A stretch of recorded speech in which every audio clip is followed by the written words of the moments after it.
একটা generational aspiration, সেই অ্যাসপিরেশনটা যেহেতু বারবার ব্যর্থ হয়েছে ডেলিভার করতে, এই ডেলিভারিগুলো যেটা হয় প্রত্যেকটা জেনারেশনের উপরে আরেকটা জেনারেশনের দায় আকারে জমে থাকে।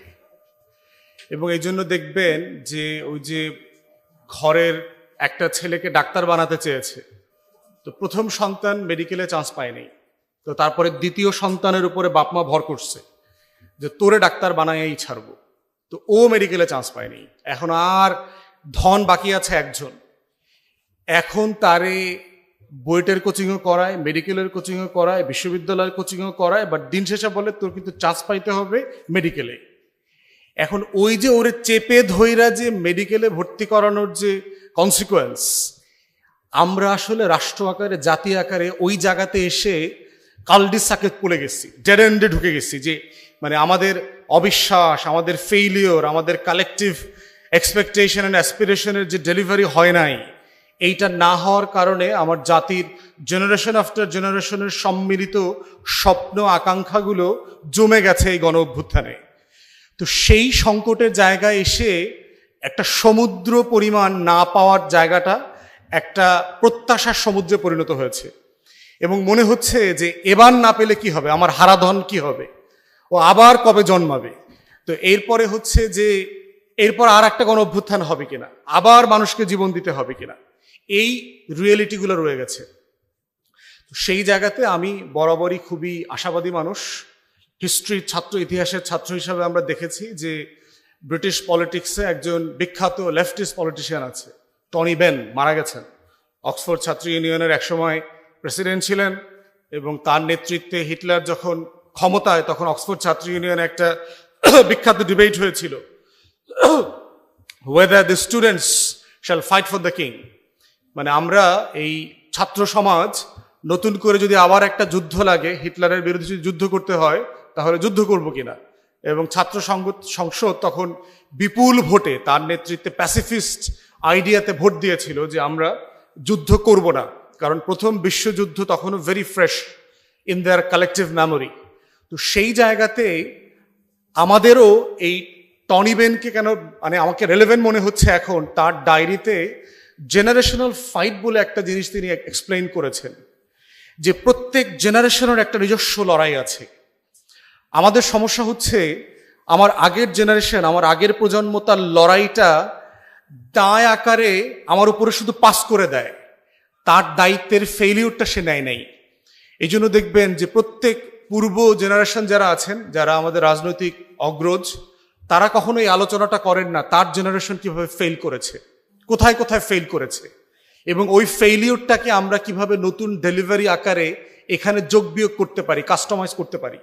সেই জায়গাতে আমরা বোধ করছি যে 24-এর গণ অভ্যুত্থানের একটা জেনারেশনাল ফাইট আছে।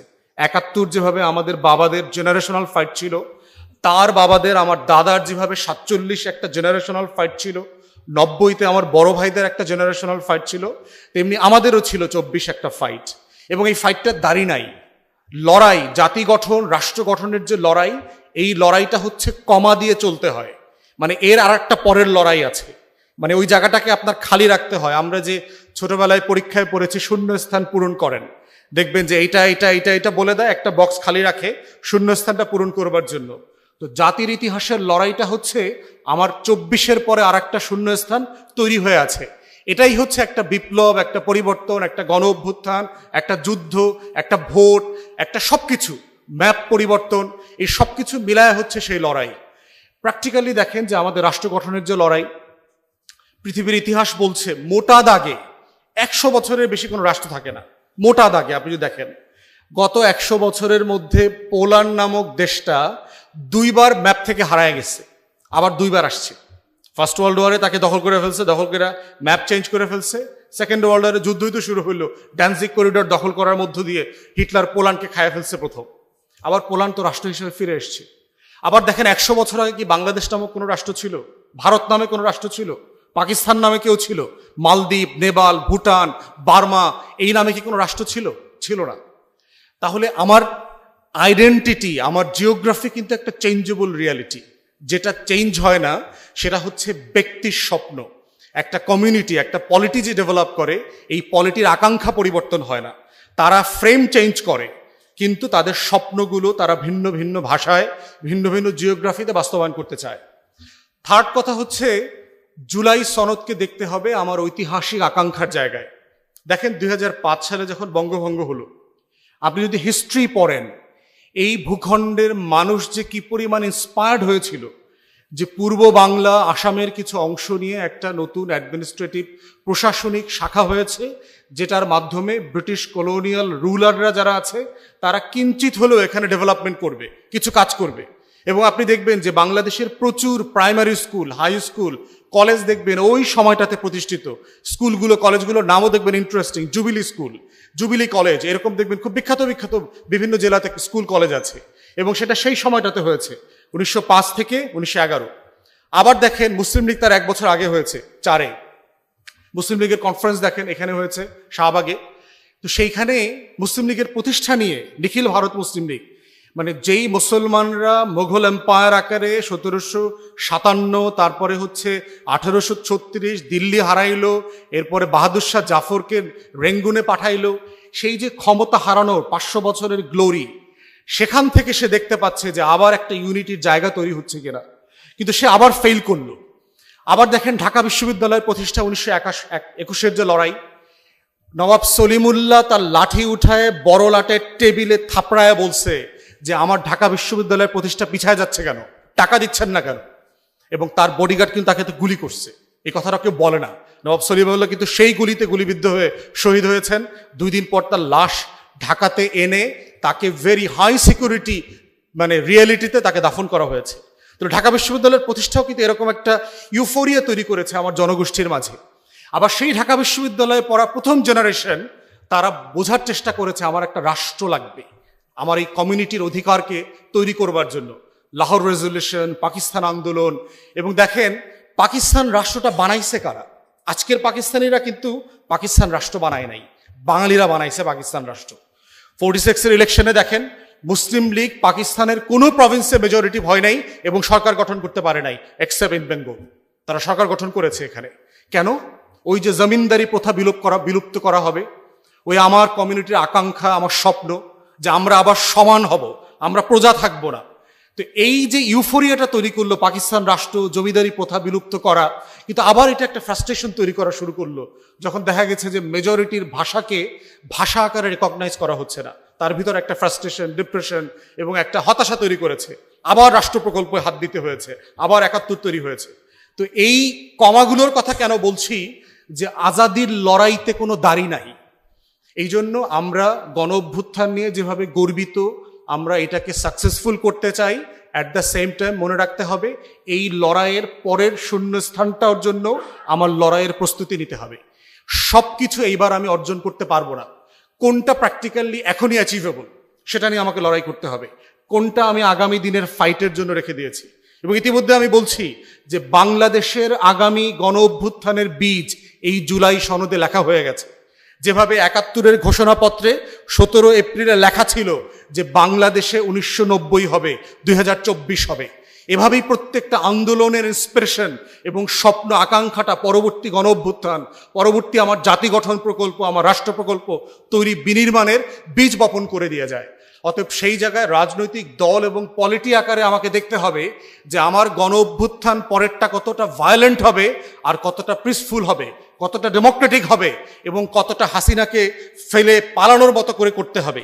এই বাস্তবতার নিরিখে হচ্ছে আজকের জুলাই সনদের আকাঙ্ক্ষা এবং বাস্তবায়নের তরিকা আলোচনা করতে হবে।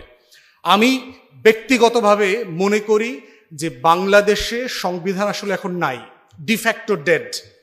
এই সরকার 106-এর সরকার না, 106-এর সরকার এটা না। পলাতক ক্যান্টনমেন্টে থাকা বিচারপতি দিয়া অ্যাপেলেট ডিভিশনে জাজমেন্ট হয় না, এটা প্র্যাকটিক্যাল না।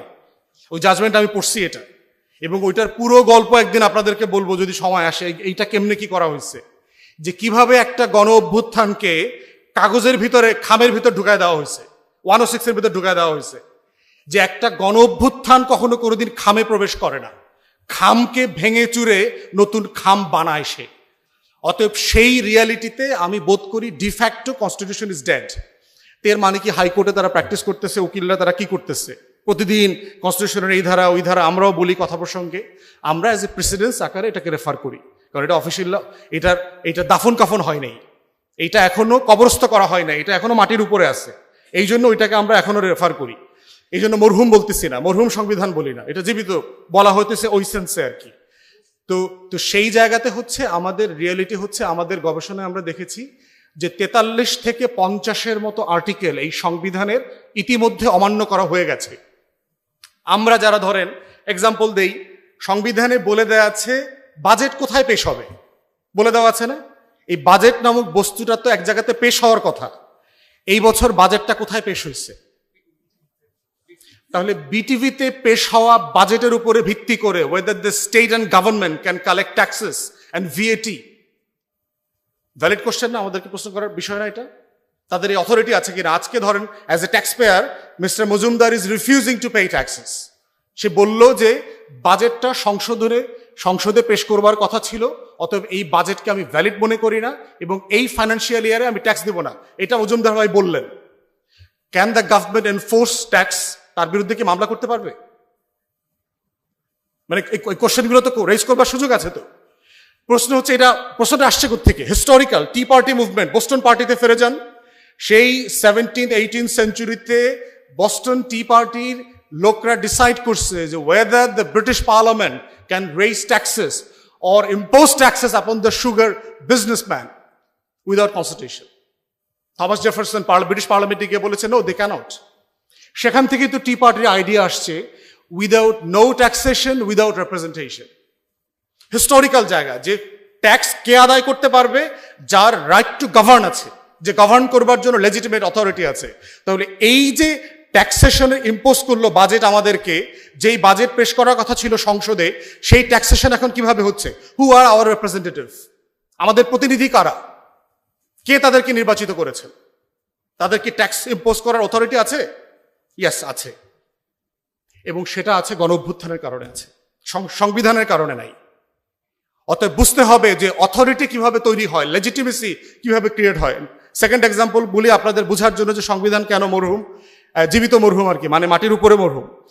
তো দ্বিতীয় এক্সাম্পল হচ্ছে, এই যে ঐক্যমত্য কমিশনের নামে আমরা যা যা করলাম, এই হাসিনার সংবিধান মোতাবেক আমরা কি রাষ্ট্রদ্রোহী মামলার আসামি না সবাই? 7 ক খ এগুলো দিয়ে। এই যে এখানে মান্যবর মজুমদার সাহেব আছেন, তো আমরা যখন when for the next phase people would be sent out to the guillotine and the gallows, who shall lead? Mr. Majumdar shall lead. ওনার নেতৃত্বে আমরা ফাঁসির মঞ্চে যাব, কারণ আমরা সবাই এই সংবিধানের অধীনেই, যদি মার্চ মাসে ডিসাইড করা হয় যে কমিশনের মিটিংয়ে যারা যারা ছিলেন তাদেরকে সবাই shall be sent out to the gallows. হ্যাঁ,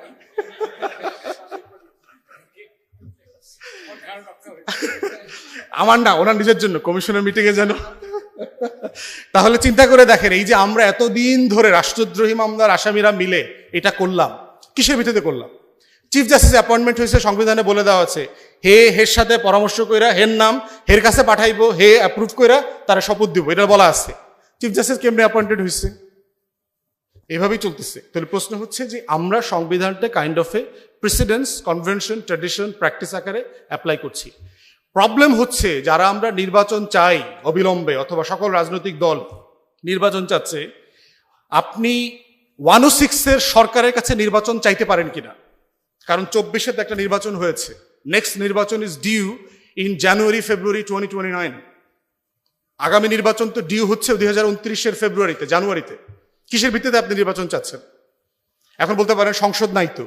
তাহলে সংসদ নাই, এ কারণেই তো 106 রেফার করে নির্বাহী সকল কার্যক্রম কন্টিনিউ করবার এখতিয়ার সুপ্রিম কোর্ট দিয়েছে আপনাকে, যেন আপনি কাজ চালাই যেতে পারেন। সেভাবে কাজ চালাইতেছে, বিটিভিতে বাজেট পেশ করতেছে, যা যা যেখানে অ্যাপয়েন্টমেন্ট করা দরকার করতেছে, ট্যাক্স ভ্যাট বাড়াইতেছে, রিফর্ম অর্ডিন্যান্স দিয়ে দেশ চালাইতেছে। এটা তো 29 জানুয়ারি পর্যন্ত চালাইতেই পারে। তাহলে 106-এর অধীনে আসলে আমরা নির্বাচন চাইতে পারি কিনা? না, পারি না। তাহলে যারা নির্বাচন চাইতেছেন বাই ডিফল্ট, তাকে জুলাই সনদের অধীনে নির্বাচন চাইতে হবে, গণ অভ্যুত্থানের অধীনে নির্বাচন চাইতে হবে। আদারওয়াইজ ফেব্রুয়ারিতে নির্বাচন চাওয়ার কোনো এখতিয়ার নাই। তাহলে আমরা কেন বলছি জুলাই সনদ ইমপ্লিমেন্ট করাটা এখন জরুরি? কারণ আমাদের অনেক কাজ এইটা ফেব্রুয়ারিতে অবৈধ হয়ে যাবে বাই ডিফল্ট, এবং এটা দরকার নাই, প্রয়োজন নাই। তো এখন প্রশ্ন হচ্ছে যে ইনস্ট্রুমেন্ট কি হবে এটাকে বৈধতা দেওয়ার? বিয়ে শাদী ছাড়া তো সন্তান হয়ে গেছে, ভাই এখন বিয়ে পড়ায় দেন, ইজি তো, এখন হুজুর ডাইকে বিয়ে পড়ায় দেন, এখন কাজী ডাইকে নিবন্ধন করেন, সুযোগ আছে তো। তাহলে আমরা যে কাজটা ফেব্রুয়ারিতে করতে চাই সেটা এখন করতে সমস্যাটা কোথায়? কারণ এর থেকে গুরুত্বপূর্ণ কাজ তো আমরা করে ফেলছি, সংবিধান ওলট পালট করে দিয়েছি অলরেডি, আলোচনা করে ইতিমধ্যে আমরা। তাহলে এটা এই ঐক্যমতের বিষয়গুলো আমরা এখন কেন বাস্তবায়ন করতে পারবো না? কেন মেয়েদেরকে যদি আমরা সিট বাড়াই অথবা ডাইরেক্ট ব্যালটিং এ যাই 2031-এর পার্লামেন্টে করবো কেন, 2026-এর পার্লামেন্টে হবে না কেন? মানে আমরা যেটা সবাই একমত হয়ে গেছি সেটা বাস্তবায়নের প্রক্রিয়াতে আমরা কেন ডিলে করবো? এটার ভিতরে কোনো যৌক্তিকতা নাই। একটা জাতিকে আমরা 5 বছর আরো পিছায়া দেওয়া, গিভেন আপনারা 6 দফা পড়েন, 6 দফার বেস ভ্যালু সিস্টেম কি ছিল? এ free fair credible election under civil military authority, what ever it is, একটা নির্বাচন, 66 সালের দাবি একটা নির্বাচন। এবং সেই নির্বাচন নিয়ে 2025 সালে আমরা এখনো কমিশনে আলাপ করছি। আমরা কি মানে আগাইলাম 50-60 বছর পরে? আমি মাঝে মধ্যে যে নোয়াখালীর একটা কথা বলি আপনার, যে নোয়াখালীতে একটা কথা আছে যে হাতে হাডে বেশি আগ্রহ কম। মানে আপনারা মুন ওয়াকিং দেখছেন না মাইকেল জ্যাকসনের?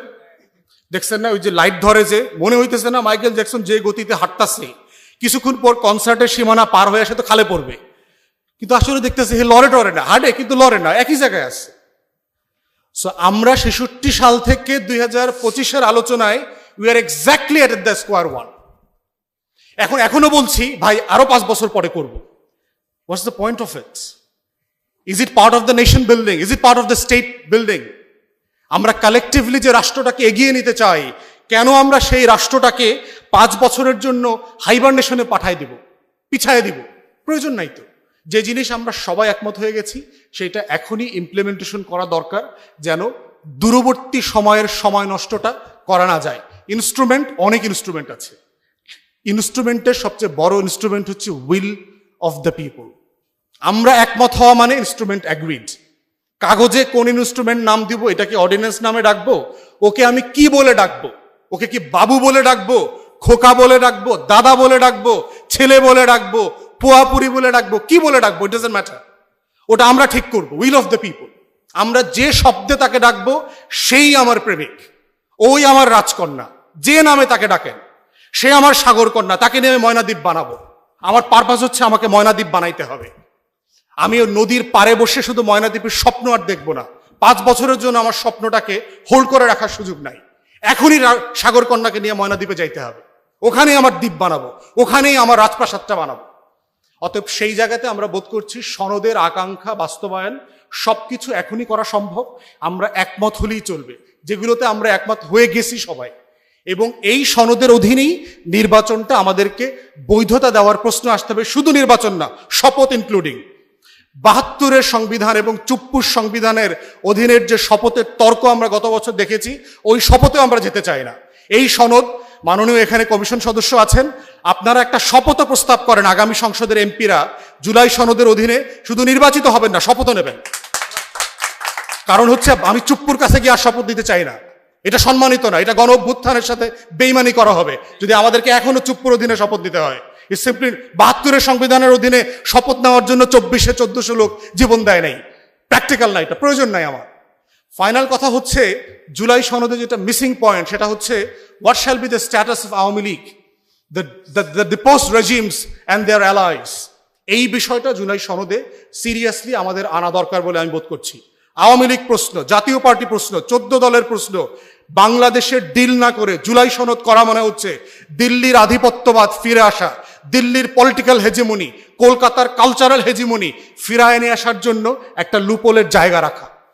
অতএব আমাদের কালেকটিভলি 24-এর পরাজিত শক্তির স্ট্যাটাস কি হবে, তারা রাজনীতি করতে পারবে কিনা, নির্বাচন করতে পারবে কিনা, এই ব্যাপারে ঐক্যমত্যের ভিত্তিতে একটা সিদ্ধান্ত, একটা লাইন হলেও এখানে লেখা থাকতে হবে। তা না হলে যেটা হবে, এই আন্ডু করবার প্রসেস, এজেন্ডা সেটিং করে ডিসকোর্স তৈরি করা, যেই রাষ্ট্রে $250 বিলিয়ন লুটপাটের জন্য টকশো হয় না, কিন্তু হাঁসের গোশত কে কোথায় খাইছে সেইটা নিয়ে সপ্তাহের পর সপ্তাহ এই দেশে এজেন্ডা সেটিং করা হয়, ডিসকোর্স তৈরি করা হচ্ছে, বয়ান তৈরি করা হচ্ছে, 5 লাখ টাকার চোরকে দেশের সবচেয়ে বড় অলিগার্ক বানানো হচ্ছে, আর 40টা ব্যাংক খালি করে দিয়ে গেছে, ওদের নিয়ে টকশোতে আলোচনা নাই, টেলিভিশনে আলোচনা নাই। এই ডিসকোর্স সেটিং এর পলিটিক্সে আমাদের করতে হবে। অতএব সেই জায়গাতে আমরা বোধ করছি জুলাই সনদের এজেন্ডা বাস্তবায়নের আলোচনা যখন আসবে, আওয়ামী লীগ প্রশ্ন আমাদেরকে ডিল করতে হবে। এই প্রশ্ন ডিল না করলে দিল্লির হেজিমনিকে ফিরায় নিয়ে আসবার জন্য বাই ডিফল্ট আমরা কালেকটিভলি সবাই দায়ী থাকবো, এবং সেই দায় আমাদের উত্তর প্রজন্মের জন্য মোটেই সুখকর হবে না। সবাইকে অসংখ্য ধন্যবাদ। সালামু আলাইকুম।